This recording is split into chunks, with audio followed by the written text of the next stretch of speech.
এই দেশ নষ্ট করছে কারা? যারা কলম ধরা শিখছে তারাই দেশকে খাইছে। কথা বলেন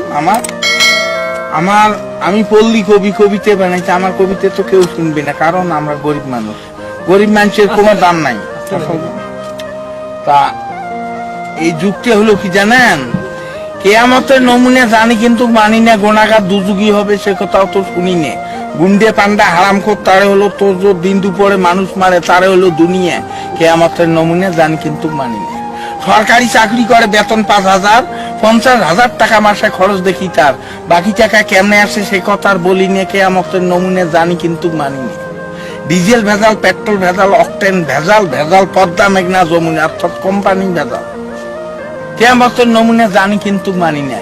ভেবে কয় রাধাবদর সরকার, মানুষ হওয়া কি ছিল দরকার, পশু হওয়া ছিল ভালো, আখিরাতের কাজ করি না, অর্থাৎ পরকালের কাজ করি না।